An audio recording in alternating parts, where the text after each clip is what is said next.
A few more streets and we'll be through. A few more streets and we'll be through. Hi everyone. DJ Tigga, say hi. Hola, ¿cómo estás? Hold on, let me get the thing so we can see what people are saying.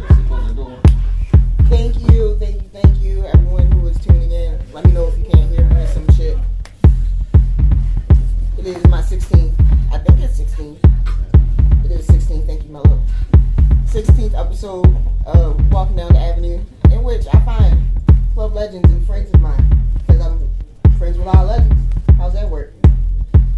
And we talk about the good old club music scene and all of that stuff. Unlocking the real history. That's what I'm trying to do, legends.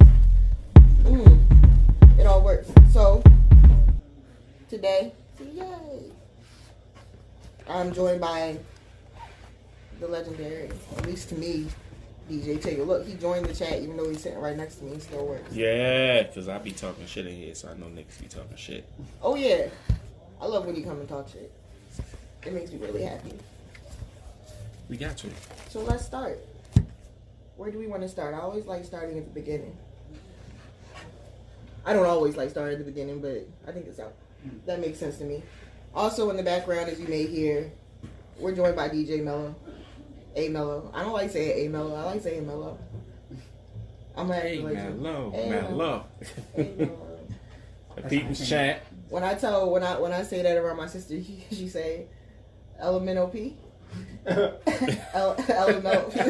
Something like that. And I'm like, yeah. That's funny. That's our inside name. And then all the way in the back is my Super DJ sorry. uncle. Uh-oh. Super sorry. Mike Trash. Mumbles. Mumbles. Who, in case you didn't know, is apparently Mike Mumbles' rival. I mean, DJ Tigga's rival. They're rivals. That's my man. Like, but they're best friends forever, but they're rivals. yeah, you know, still shopping still. There you go. That's that shit. So, actually, a couple more friends might join us too, but we'll see. You know how it goes. But all right, let's get started. DJ Tigga, tell me about you. How did you get started DJing? When did you get started DJing? All that good stuff. Sure. All right, so you want when everybody knew I was DJing, or before that? Do both. It's both part of the story. Before that, then, where did you start? I started instruments, drums, trumpet, trombone, piano. That was my intro into music. So yeah, I was in the band pretty much. And I went over to my homeboy house named Barry. He used to make beats, so he was doing it on a Sony PlayStation at the time. They had a damn game you could make tracks. I remember that shit. So yeah, he was doing that. He played the drums, I played the drums, and his brother, he got some turntables for Christmas. And they was direct drive Geminis.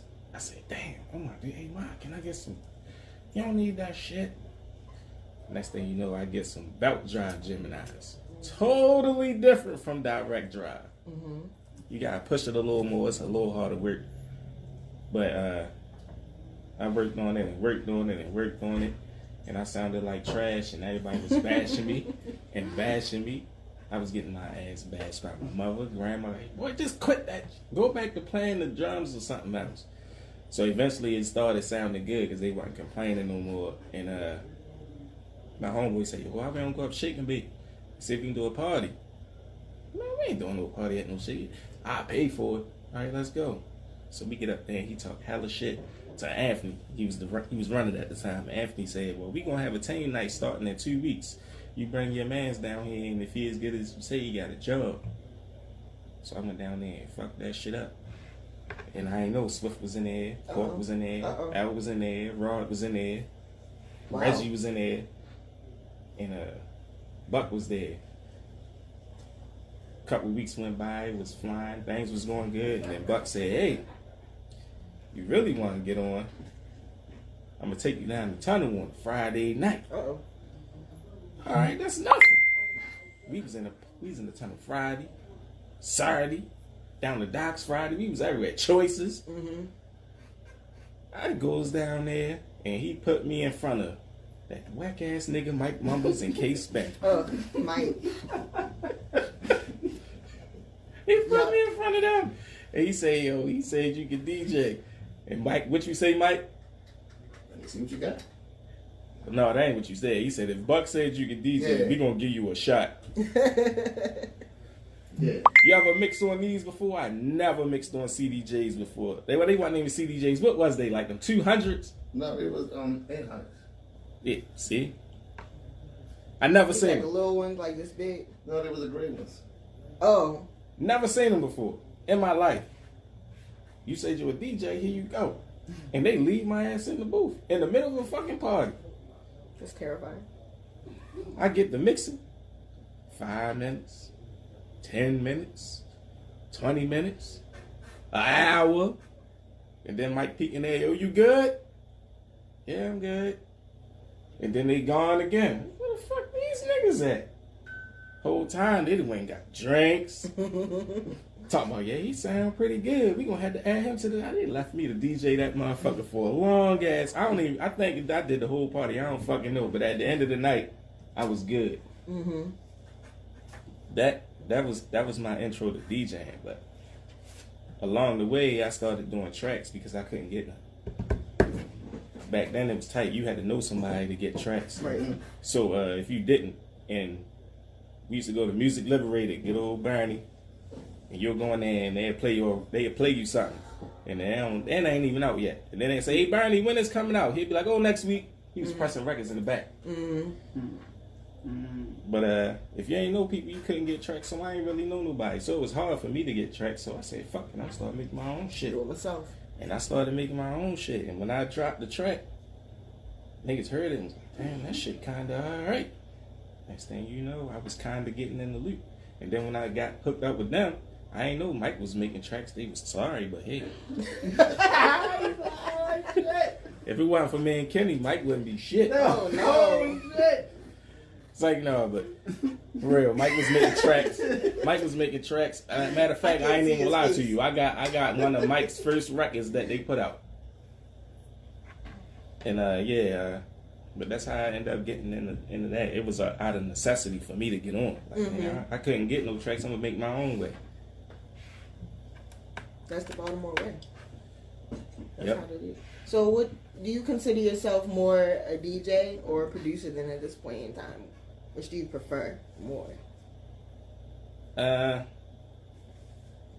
Shoot, Or check is it this one out. and the same to you? It's kind of the same because when you mixing, it's kind of like making a track. I don't just mix music no more. That shit boring to me. I get up there and Perform. I make a track out of somebody else's fucking track live. Right. I don't just play it. So it became, yeah, like you said, out of necessity, it became kind of everything. That's all encompassing. All right. So you didn't say it, but it's implied. We're talking about specifically club music. Do you make music outside of club music, or is that? Well, at the time, club music was the thing. Like we was. What year were we talking about back there? You talking about in the era 90s when or... people used to go to the club to hear the new club music. We ain't go like, oh, I want to go hear that new Jeezy. Nah, nigga, I want to go hear that new fucking Say What track, nigga. Right.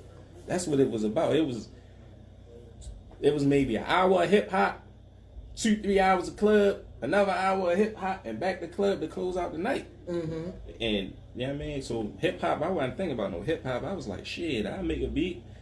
The matter of fact, the way Fuck 'Em All came about was I was doing my tracks and Wink Fuck 'Em All, said, you be with Prince. yeah, well, we called him Wink. We used to dance back together. Right. Fucking it up back in the day. He was like, yo, you know, make a track for me, I rap. All right, cool. I hit him a week later with a track. And we had a party the following week at Paradox.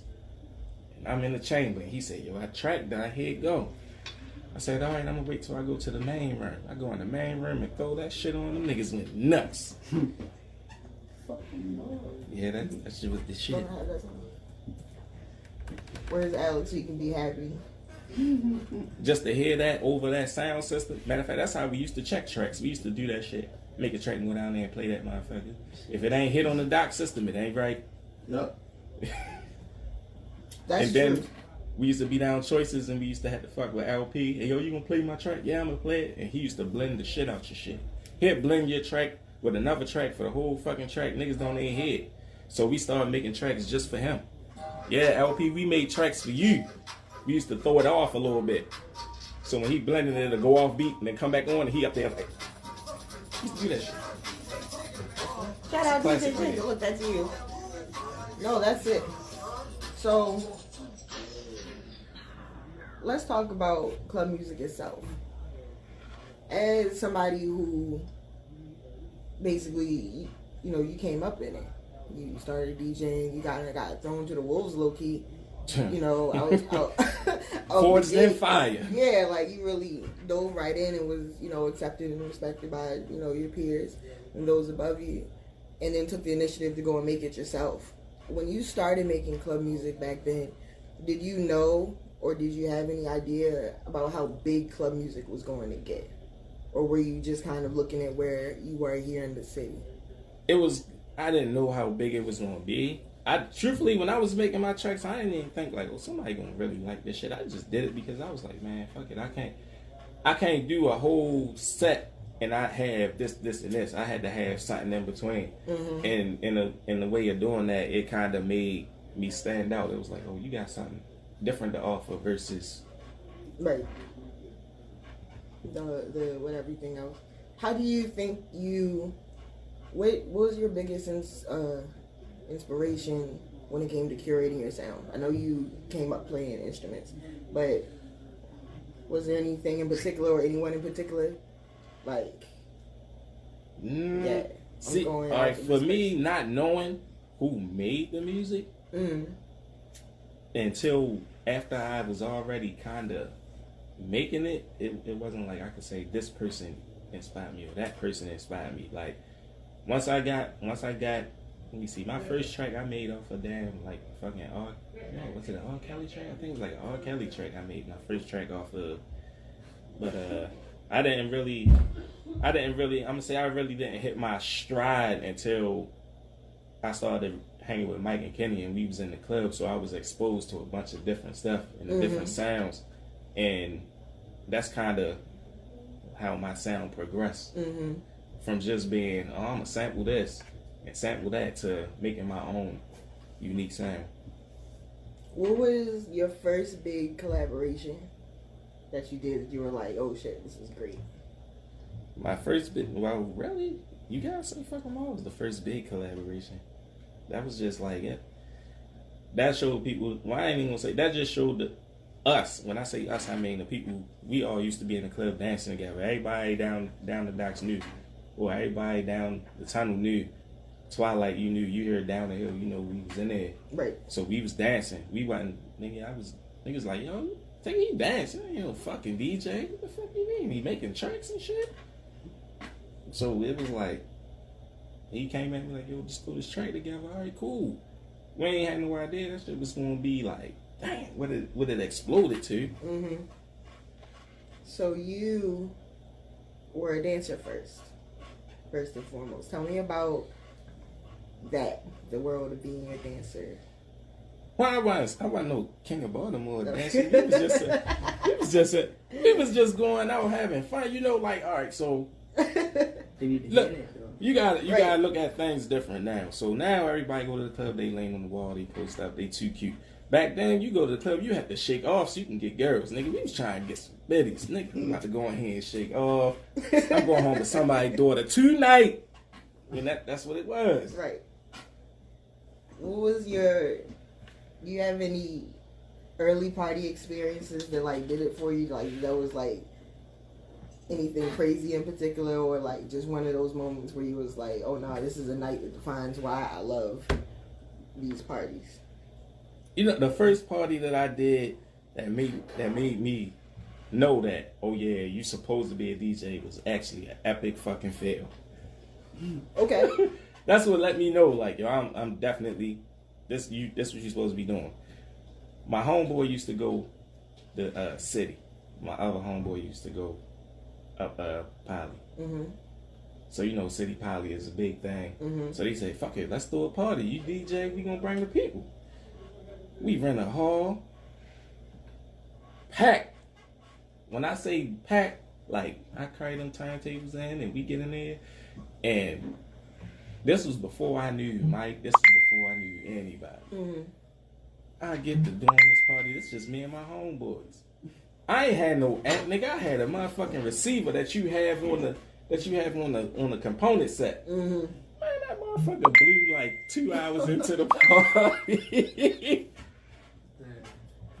Yikes. But that epic fail, it was like, damn, yo, that shit fucked up. But people really, they was mad, but they wasn't really mad. So that just let me know, like, yo, that's really what you supposed to be doing, because they was like, yo, you was fucking that shit up until the, you know what I mean, the shit went out. So we did another party. We had everybody that was there back in free. But the point was that out of that epic fail, that just let me know, like, yo, really, this what you, because most people, some shit like that have you be like, man, fuck this shit, I can't come back from that. That gave me the drive and determination to say, nah, we about to keep this shit pushing. Mm-hmm. So one of the comments says that they remember going to meet you at a 7-Eleven to buy your mixtape once. Man, look, I was handing out CDs left and right. I was gonna say that my next question was, how long did it take for you to take that energy and turn it into essentially a business? How long before you were like, oh, hold up, I can do this? All right, so Shake and Bake, that's kind of where that started. Mm-hmm. I was down there, I was DJing, and somebody was like, yo, you should make a CD. Mm-hmm. So I knew an older guy by the name of Jimmy. He was doing a bunch of different CDs, and he had a CD burner. I ain't had no CD burner. I said, hey, Jimmy, if I make a CD, can you burn it for me? He said, yeah, if you make it, I'll burn it, but you gotta make a CD for me. So I made 2 CDs, one club music CD, one old school CD. Took me forever because I was recording on the tape deck. Right. And every time you fuck up, you can't just fix it. No, you got to go all the way back and start all the way to fuck over. It took me about 2 weeks to make that shit. But that tape and that CD, when I took it down, Shake and Bake, all 100 of them was gone in 10 minutes. Damn. Say, what the fuck?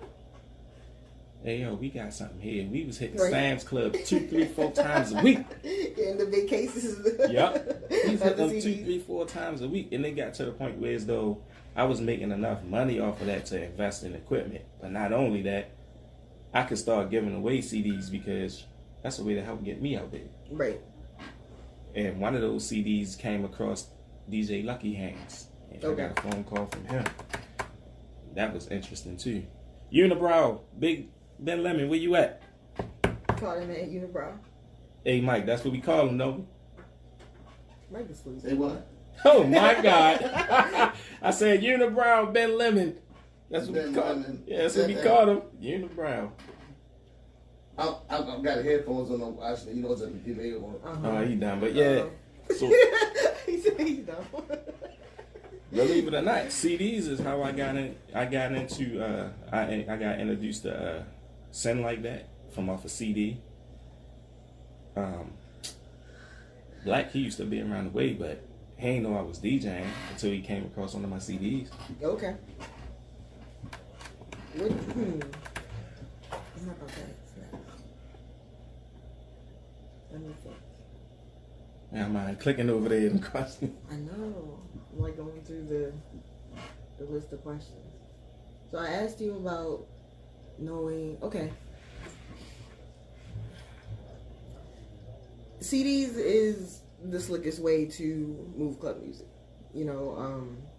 But these days, CDs are kind of almost obsolete. Like cars don't even have CD players in them no more. I do flash drives. So, okay. I do CDs. I do flash drives. I was- SD cards. Essentially, how is been taking that business that's kind of classic now for all intents and purposes into this new era of technology. So we taking a major hit on that front of it because CDs was the way to go. Like they've been a mainstay for years. But Right. now they phasing them out slowly.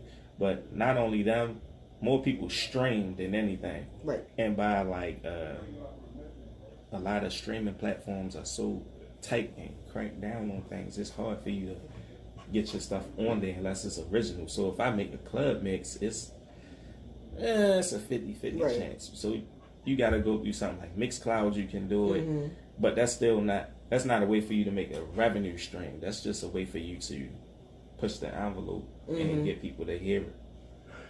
But now you got shit like what the hell is it? I just had it in my head. Bandcamp. Yeah, like Patreon. Yep, like Bandcamp and Patreon. So like if you got fans and subscribers and shit like that, you can get them to buy shit. So like I would say like if you would do your remixes and shit like that, or any of the tracks you got, Bandcamp would be the way for you to go, because you can charge how much you want. But selling the individual track is cool, but I would rather put together a whole mix. That way you get a little sample of everything. Yeah. Like, some people will love my sound. Some people will really bang with your sound more. But if you give them all of that in one package, you broaden the market. Yeah. Like, that's how we fell short, man. When that thing happened to Swift, she ain't had nobody in line to keep it moving. And that deal she had on the table just fell flat. And that hurt a lot of us, not only because, you know, who she was, but like, we knew Swift on a personal level. I know Mike did, so that hit completely different. Right. Not on the business level, but on a personal level. And to be honest, Swift was what we used to say, Swift was our DJ. Meaning we could be like, hey Swift, I got this track, and she going. Many a time she called my phone, hey, I'm doing a CD, I need 4 new tracks. 3 o'clock in the fucking morning. And then you just, hey, they done. You ride up to the station, you give them to her, and she right on the radio at 9 o'clock, dropping it. But then you don't have that. That kind of gave you a drive, a sense of something to do. Like, all right, I'm gonna go ahead and do this and do that, because things were progressing. But when it stopped, it kind of threw everybody off. And like the radio station, they really don't bump our shit like that, man. Right. You can have a fire track here, hip hop club, whatever. They ain't gonna play it until it's in demand. And in demand meaning they hear somebody else asking for it. You could get 2,000 people to call a station for them to play your track. It won't get played. Right. In a mix, yeah, but in rotation, no. Right. So what do you think the answer to that is? Because you done sat in on enough of these interviews of mine. This always comes up, you know, and it's always a thing. So how do you personally feel about, I guess, the radio, especially after Swift? Because there was a big and notable difference before and after. Well, a lot of it is they say they continue on her legacy, and they really not. Swift was doing club music not only for herself but for the kids. Right. They don't target that audience.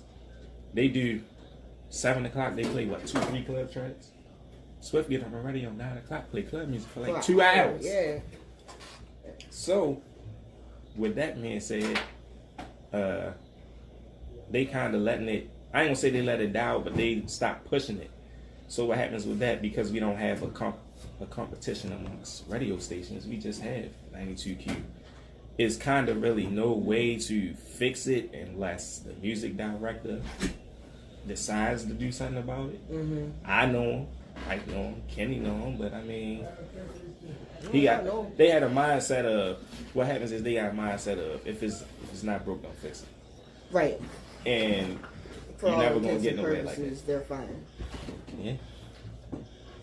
What do you think it would take to sway a music director to be able to kind of see that? Or is it just kind of an impossible fantasy at this point? Not impossible, but I think in order to bring it back to like it was, we had to start like it started. We had to start with the youth again and get them back into it. Because the older generation, our generation, yeah, we gonna bang with it, but the people that's like 13, once they hit 13, you gonna have to go back middle school and get them groomed on how to party again to bring it back. If you do that, they have no choice, because you're gonna have a whole generation of people saying, where's my music? Hey, it's Melo. I'll get to that in a second. But so when Scotty B was in here, he mentioned that when he was talking about the history of club music and how it evolved around here, the sound and the popularity, he said that it pretty much followed what music was doing. So in the early 90s, mid 90s, hip hop and rap was real, slick. So it was easy to replicate off of that. The sound of rap music today is wildly different. That's a nice so, way to put it. Just to shrink it down. Do you feel as though if King Scotty B's theory is true, that the way hip hop and rap music is now, is it just the time for it, or is it just another thing to evolve through, or do you think that we're kind of on the ropes for a second? So club music is its own thing now.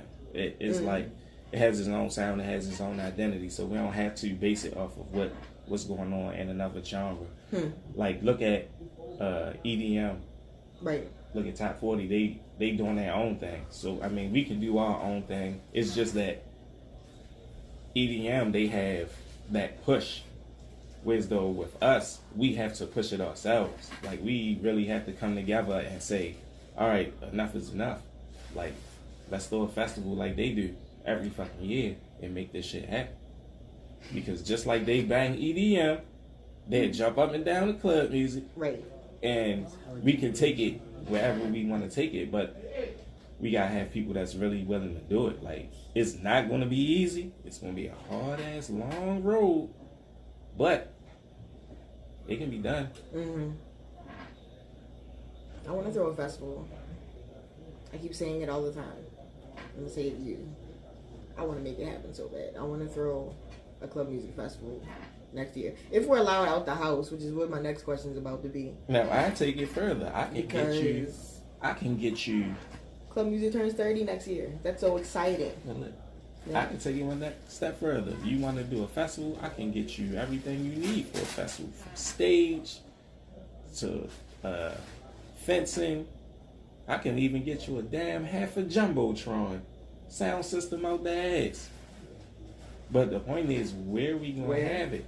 My idea, the only two places right now, especially if you look at it a certain way, judging by potential size, I was going to pick Rashfield down at the harbor. Because don't nobody go over there except the kids when they do sessions and they're dancing. So it's, to them, a familiar area already. But to Baltimore, I mean, this is the inner harbor. It's the center of the city. Right.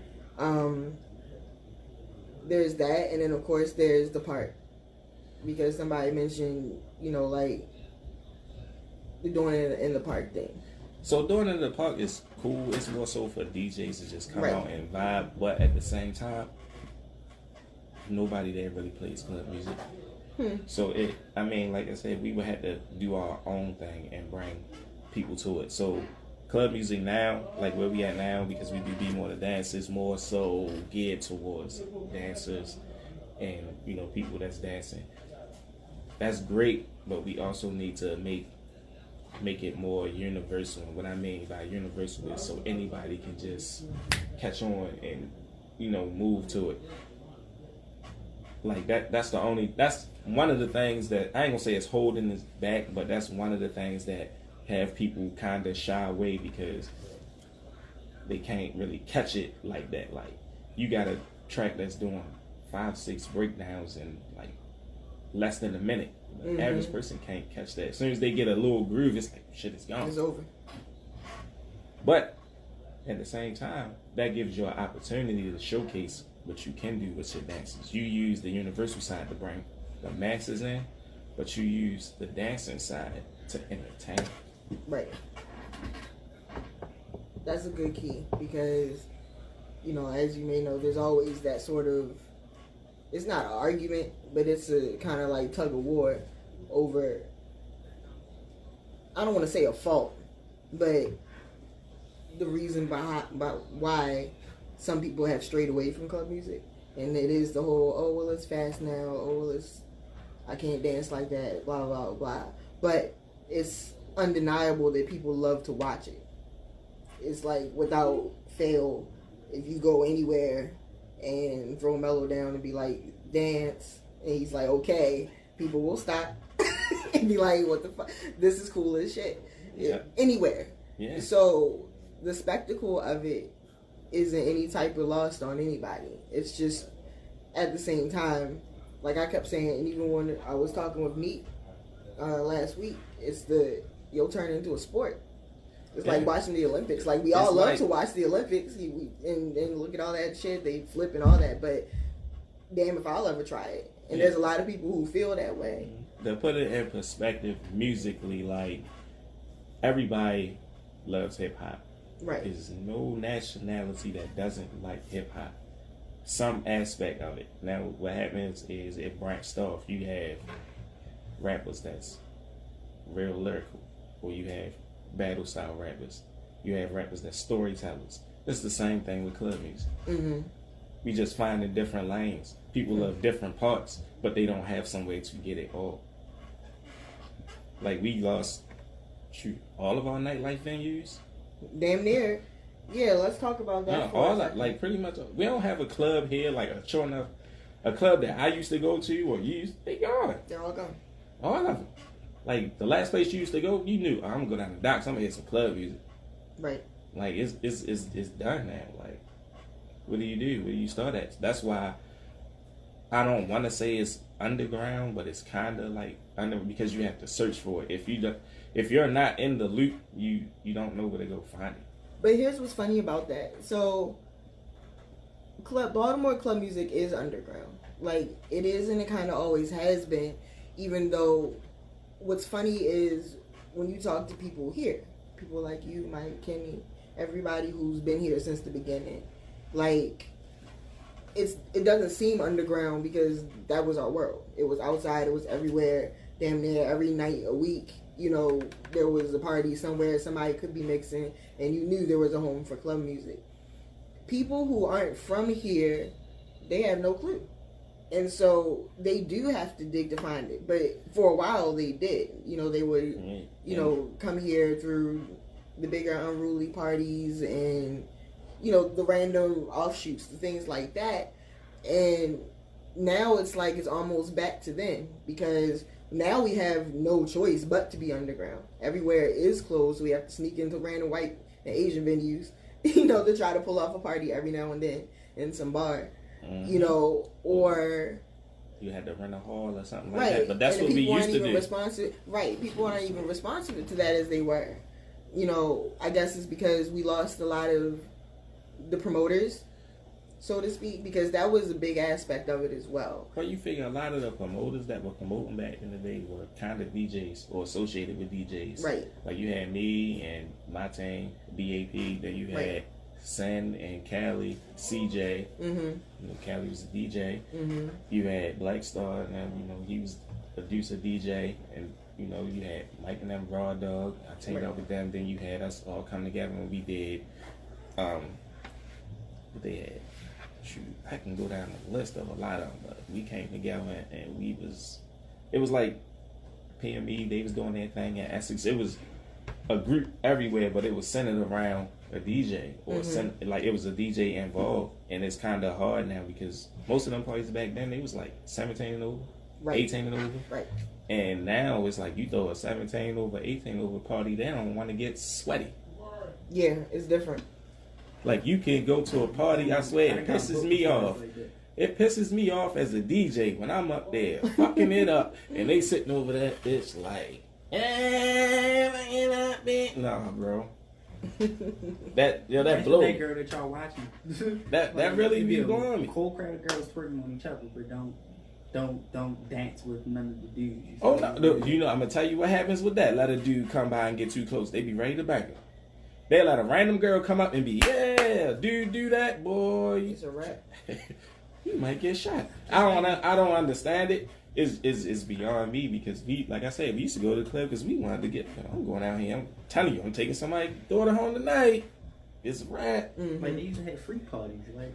Mm-hmm. We ain't even used to call them freak parties. You knew what it was. Yo, it's a party, bro. You know what it is. I'm saying, like, cause like I know when I was coming up and shit early and shit, like. It was them shits like in the neighborhood or something like that. It was house parties, base parties and shit like that. You feel me? It was just it's just that. You Yeah. feel me? But I mean, Yeah. The first party I ever get did, that. the first party I ever was a part of was on my homeboy Barry block. They had 2 abandoned houses. They was clean. Just nobody lived in them. Man, we fucking hooked that shit up in there and ran the wire. Lit that joint up with the party lights. We was doing parties down there like 2 and 3 times a week whenever we felt like it. That's crazy. Talk about the walls was black from What side jeans of being town? on it and that type of deal. What side of town did you? East side. Okay. But like now, they don't know nothing about it. They will never experience what we experienced when you used to go in the club and come out soaking wet and be happy about it. Easter Sunday, you used to go out and come home and your hair is fried. Females, you come home, bruh, you're just nasty. Probably smell like crazy, who knows what. smelling crazy. Yeah, it's a whole different. It's a whole different. You knew when a party was lit because the floor was. When you walk on the floor, you try crazy leg if you want to. No, that's how I fucked my knee up in the docks Yo, I on the slippery floor trying to sidekick or something. That's Yeah. what you do. Never been the same. They'll never like they'll Never been never the know. same. They'll never. I'ma say I don't want to say they'll never know that, but I would like to give them a chance to experience something like that because that changed their life right there. A lot of people got out of the streets because of that. Right. And see, that's one of the things that I'm always thinking about. And I remember back when the docks was open, when I first started partying, and like me and Day Day would be in there every Friday religiously.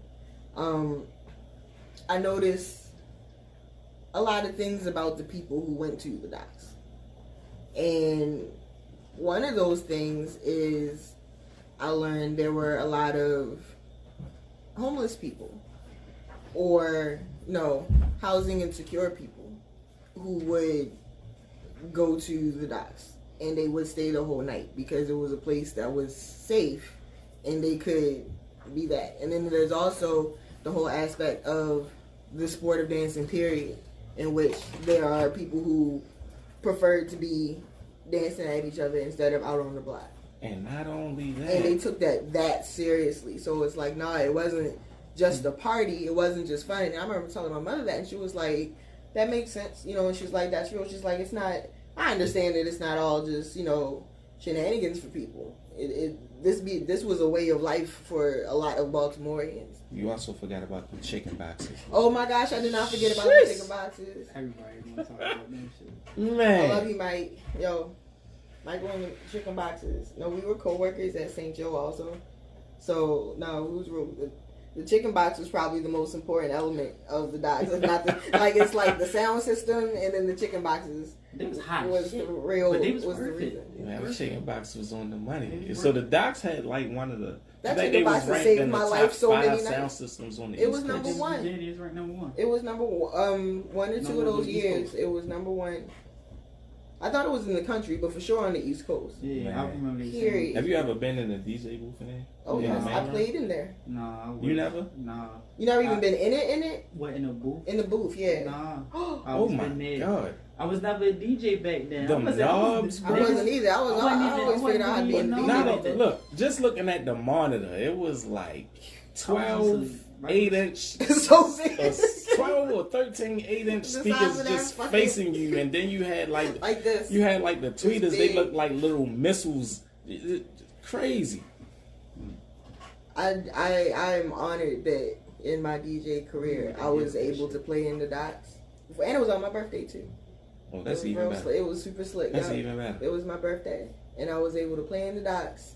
I played in the chamber also, but in that main room, I played a couple times. The chamber sound system used to hit real hard. Incredibly, But incredibly.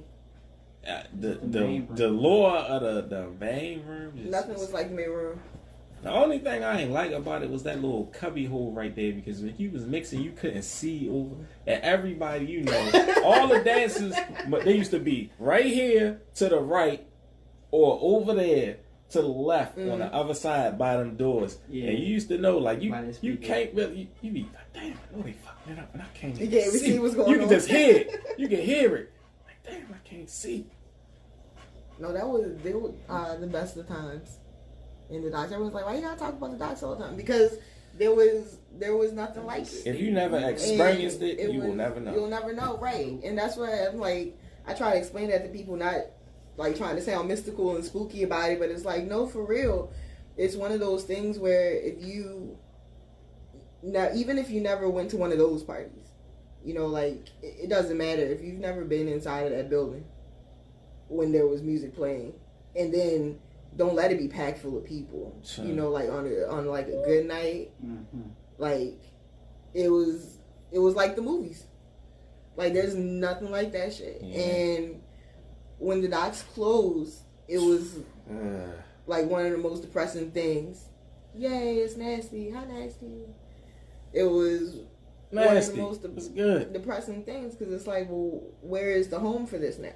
Because like you said, no matter what else was going on in the city, no matter what you knew, if you wanted to hear club music, you could go to the docks, and it would be there for you into the early hours of the morning. Like not even on no early shit. New Year's used to be the shit. Oh my God, New Year's, man, wild. Yeah, little pancake. Nothing better than going down the docks on New Year's Eve, and you get to pull up in that lot right there, front park, walk around the gate. Go in the door, and the line is way bummed up somewhere. Yeah, around the corner. That was it. Yeah, I made it. You was like, I made it. You do that, you was like, I made it. That was. Do you think anything will ever be able to replace that? Because, like you said, I mean, if you haven't experienced it, you've never experienced it. And a lot of the sentiment here with the people who, you know, who are watching with all of us is that we have to reteach that party. Without somewhere like the docks, do you think that's possible? You'll never replace the docks. You'll just have to find something that you can. No, like the docks like the only party. See, that's what I it's didn't. Not, I say that. It's but not, you'll never replace it. It really wasn't. It is not. Multiple parties. You ain't never gonna replace it though. You missed it. We said that. I was like, everybody's like, why? It's like it's not that. It's just, that would be like the same next day somebody say something about hammerjacks at once. Right, and I was about to bring that up too. Or sugar bake, or the tunnel. Right. I guess because Hammerjack. I mean, I guess because the dots was really the last one out of all. That's all. And that's what I was about to get at. Mike, you can't even jump in the conversation. You was outside, not even in the room. I'm just saying, like, but no, like it was the last one that made it. Come in. Look, they're our friends. Oh my God, it's Chanel. Tigga. Look. I told you there are friends who would enter the building.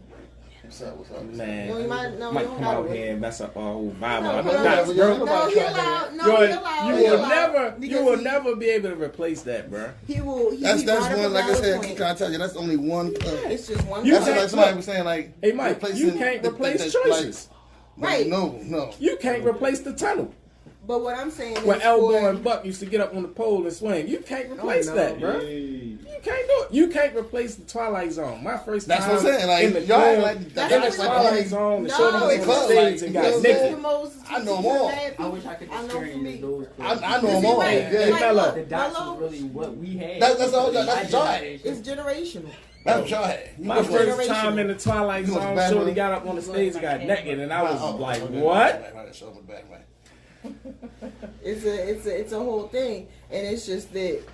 Remember, it's about unlocking the people's stories as it goes. Most people indicate when I say blah blah blah club, the Dots and Hammerjacks is what comes out their mouth first. Period. So it's like, nah, it's not saying that that's the only, because we know, and I talked about that too, about how there was 1 trillion clubs open every night. So it was like, did any of y'all remember the Boom Boom Room?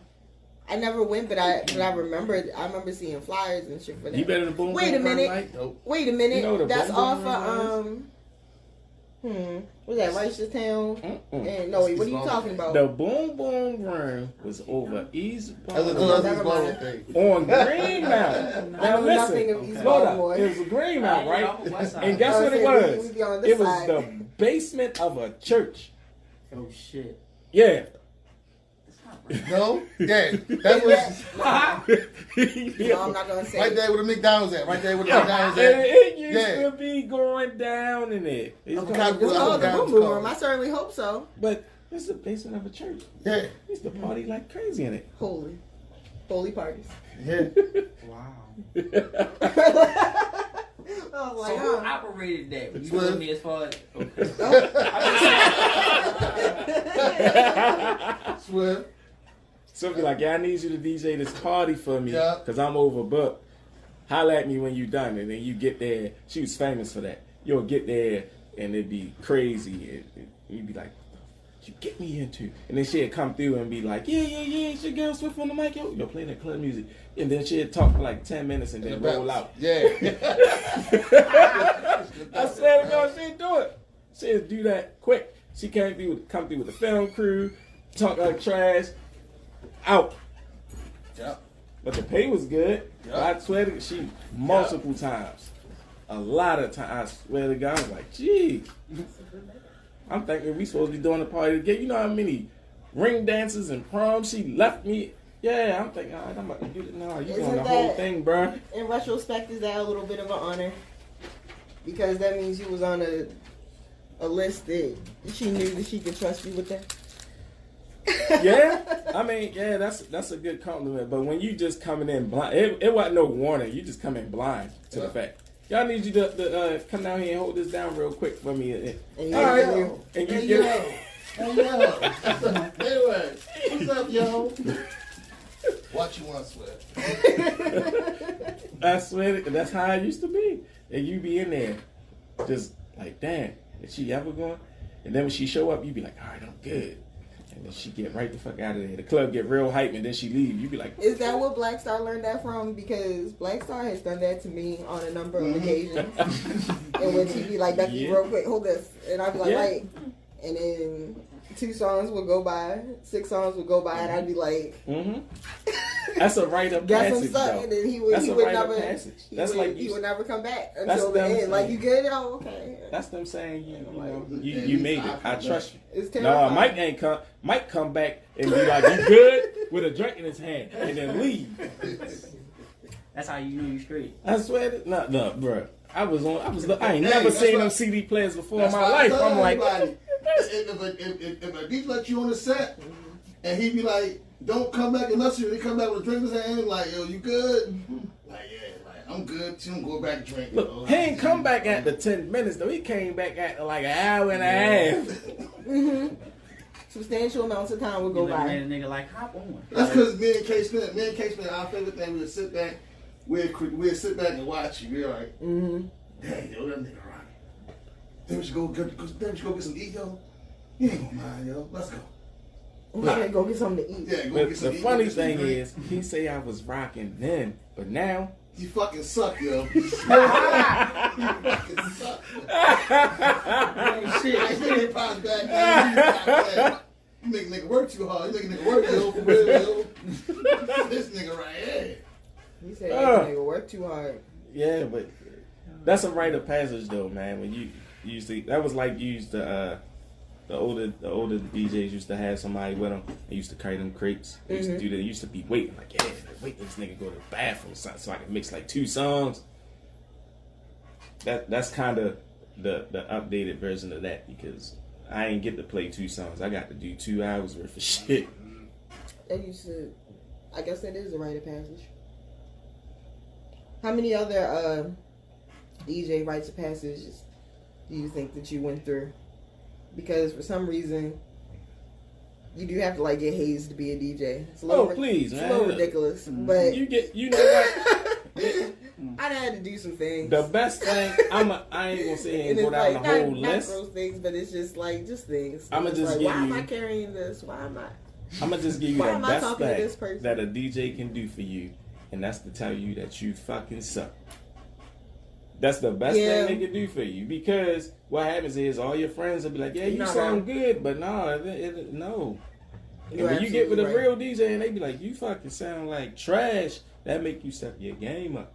And people take that the wrong way, and it's not to belittle you. It's just like, yo, like, nigga, I had to go through that shit. You do too. You fucking suck. Step your game up. Nasty will tell you ain't nasty. Ain't nasty. Niggas you the told that they some shit. That, yo. Nasty come tell you sucking the heartbeat like, yo. Here go Nasty all the time. Ducky, get your headphones. Yes, sir. Niggas will tell you quick, Yes, like, sir. yo, you suck. Get my headphones. Sorry. That's like that. Where your headphones at? Hate when I don't have That's headphones. probably him liking this shit. No, it is. It probably is. Tell you what it is, man. Every- Dream Team in the building. High tag. Like every single time. Don't let him be near me. And I don't have no headphones on him anywhere near no turntables. He'll get to yelling at me. Man, it's crazy, but it's a lot of little things that you have to go through. Hazing is definitely one of them. Even when you get good in the game, you still get hazed. Every day. You still get It's it. like you don't ever cross. Like, it's just over and over again. There's still more stuff. There's a lot of It's a very, I don't want to say abusive field, but like, DJing is one of the hardest things I've ever done in my life. And I'm not talking about just the execution of the skill. I'm just saying being a DJ and like having that be how you eat. It's like I don't know if that just comes with being an entrepreneur and running your own business in itself. I'm sure, because it was always competitive. Like Right. DJing was competitive always. It never was. I mean, it's camaraderie there, but it's based in being competitive. Like Cool Herc, he was doing this thing. Mhm. Flash was doing this thing. And niggas like, yo, I'm better than that motherfucker. You ain't never gonna see him. Even if they did a show together, my set gonna be better than that nigga. Fuck him. Mhm. That's just what it is. That's the nature of the beast. That's why Mike sucks, because I shit man. That's important. So do you think if you were to, I hope you niggas mix this game.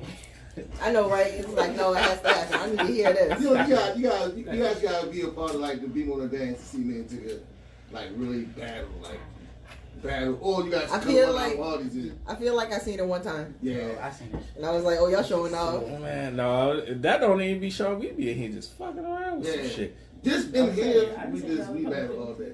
But then in here, it's like 4 or 5 DJs in here. Mm-hmm. Be me, be K-Spin, be Tigger. It's like 4 and 5 Be DJs in here Samir, now. Like it'd be like 100 DJs and everybody. 6 battle each other. DJs. Yeah. Everybody go right over there and start battling each What's other. going on there? There's 6 DJs in the building. Presently, there's a lot of DJ power. There's 3 laptops out right now as we speak. Like, My I don't computer right know. here. I set the session off Look. real quick. What? See, there you go. I It'll ain't, happen. you ain't We said might nothing. we might have a lucky after You party ain't said on nothing. the live. I wouldn't be against that. But anyway, let me see. So, as far as talking to the future, because here's what me and Mello figured out, because we're real smart, and we are club music connoisseurs. That's a term that the great Matic coined. Club music connoisseur. We determined that there's kind of a few different eras of club music in terms of the evolution of it and how it's been accepted and things like that. And so it's like the first era was the very, very beginning, like the early 90s up through kind of the late 90s. And then after that, we have what I like to call the radio era. And the other day, Mike, I never brought this up. I figured out it's not just the... Uh-oh. Look what Nancy's saying. I'm like... Hey, Hey, Nasty, let's go. Let's go, Nasty. We can do it. But Yeah, 'cause it I'm wasn't that just shit. the radio. It was the wire. It was the media era, not just the radio.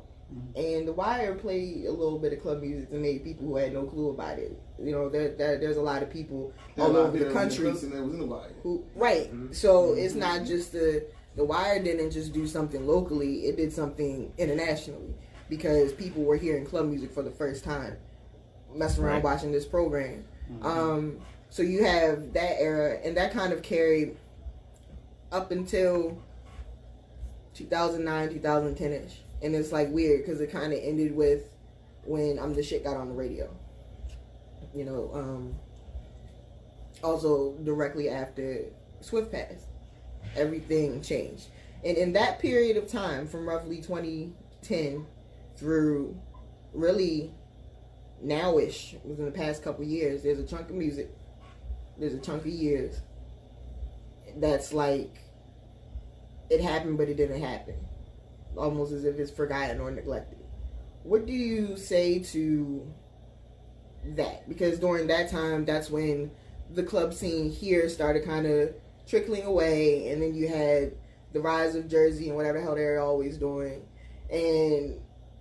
but the music here never stopped. It might have stopped at getting played on the radio, but they never stopped making the music. Y'all never stopped making the music. You know, parties still existed, sort of, but then by then, BmoreThanDance had taken over. So it just kind of goes back to like I said, man. Swift was our DJ, and when that happened, like we had a lot of personal connections. I did a lot of producers. We had personal connections, not just business wise. Mm-hmm. So when that happened, it hit people differently. People took it differently. It wasn't like, oh, we just gonna stop making music. Everybody had to heal in their own different way or take things their own way, and while we were doing that, instead of the radio station keeping it pushing, they just chopped it off. Right. And being as though like it wasn't nobody in that position to, well, I ain't gonna say it wasn't nobody in that position, but it wasn't nobody right there at the radio station, or they wasn't looking for somebody to not necessarily fill her spot, but to keep the movement going in that direction. Mm-hmm. That's what kind of caused that curve. And once it went, it kind of just went left. It's not gone, but it's not the same, and it's, I mean, people change, just like we said, parties change. So it's hard to make a track for somebody to get up and like, club music was all about emotions and energy, and it's hard when you got a party and nobody wants to show emotional energy. Right. It's kind of hard to get them to do that. But if you got a venue that's built specifically for that, the people that want to experience it, they're gonna come. It's just like they say, if you build it, they're gonna come. Right. That seems like that's another one of those things that keeps coming up, that everyone keeps saying. It's like, well, like you said, if you build it, they will come. If we create something at any point in time, someone who's interested in it is going to notice it. Like I keep saying, it's not as if... It's going to take repetition, though. You can't just do it one time. It's going to be more failures than triumphs in the beginning. Mm-hmm. But, I mean, if you... Just like anything, consistency, you'll get rewarded in the end. Like we say, people don't know where to go to get it, but if you keep constantly doing it, we doing it here, eventually people gonna start knowing where to come, and it's gonna grow. What's the biggest, most braggy type of thing that you DJ? Like the greatest lineup or biggest show or something like that? I don't really get... I mean, it's cool to DJ big shows now, but I get a lot of gratification from doing weddings or stuff like that, anniversary parties, because I know that I enrich somebody's life. Like, anybody can just play music, or you can make a party jump, but when you know you going to always have a part in somebody's history, right? Like that's lasting. That is true, because they remember you for it. Yeah, and what happens is you can remember as being great.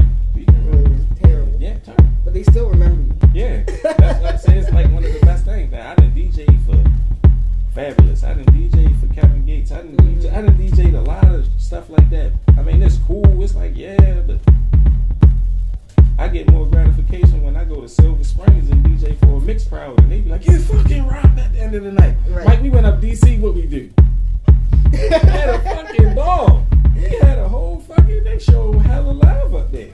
It's like just that feeling of, damn, I made somebody fucking night. Hey, you knuckleheads. Hey, you knuckleheads. Walking down the avenue. Walking down the avenue. A few more streets and we'll be through. A few more streets and we'll be through. Fangtown, North MP, Park Heights, R&G, White Lock, Cherry Hill, North of Long and Dolefield.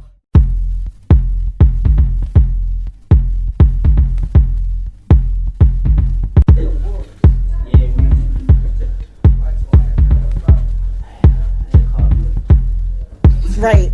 Hey, you knuckleheads. Energized. You knuckleheads. Walking down the avenue. Walking down the avenue. A few more streets and we'll be through. A few more streets and Hi, everybody. Hey, you knuckleheads. Hey, you knuckleheads. Walking down the avenue. Walking down the avenue. A few more streets and we'll be through. A few more streets and we'll be through.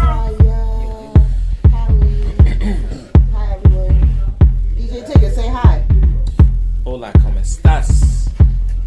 Hold on, let me get the thing so we can see what people say. Thank you, everyone who is tuning in. Let me know if you can't hear me or some shit. It is my 16th. I think it's 16th. It is 16th. Thank you, my love. 16th episode of Walking Down the Avenue, in which I find club legends and friends of mine, because I'm friends with all legends. How's that work? And we talk about the good old club music scene and all that stuff. Unlocking the real history. That's what I'm trying to do, legends. It all works. So, today, yay! I'm joined by the legendary, at least to me, DJ Tigga. Look, he joined the chat even though he's sitting right next to me. He still works. Yeah, because I be talking shit in here, so I know niggas be talking shit. Oh, yeah. I love when you come and talk shit.